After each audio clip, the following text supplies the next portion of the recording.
Hey everybody, Greg with Drifter Journey. We are back to talk about the Tune Outdoor M1 camper today. We get a lot of questions about it, so we're going to probably do a series of short videos talking about it. So if you want to like, comment, subscribe, we want to hear from you.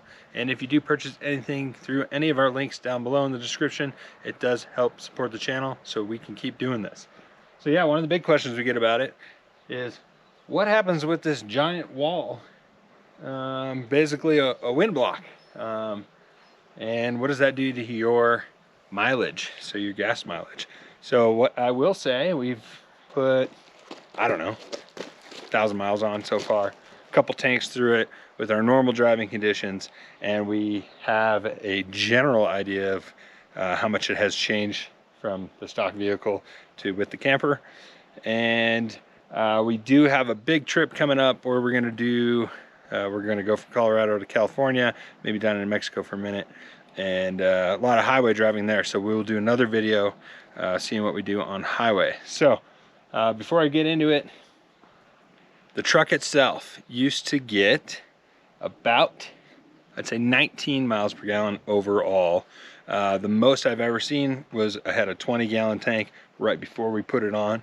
But I do think I was getting lucky on that one.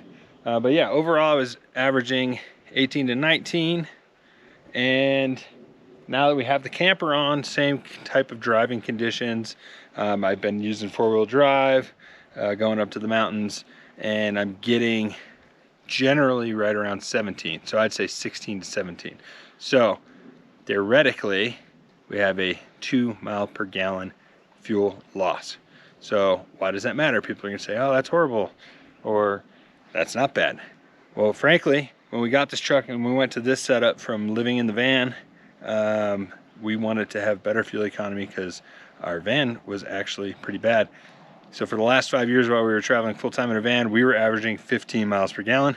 So even with this, we're at 17. And when I'm in the forums, I see people with the truck, just the truck, getting 16 because they must just hit the gas pedal hard the whole time. But I drive pretty normal, and it didn't do too much. We're beating the van, so this is still more efficient than traveling in the van. It will go further. And then the other thing I had thought about recently with fuel economy was if we bought one of those really off-road camper trailers, so a small tow behind, serious off-road camper trailer, what would that mean, right? So we have this on year-round versus we would only be towing the camper for trips. So I thought about that a little bit, and the truck pulling an empty trailer that was about 2,000 pounds, I was getting 15. When I towed with weight, we were getting like 10 to 12. So I think if we did buy one of those, which they're really expensive, we would be getting worse fuel economy overall, even if we weren't towing it. We were getting our 19 normally.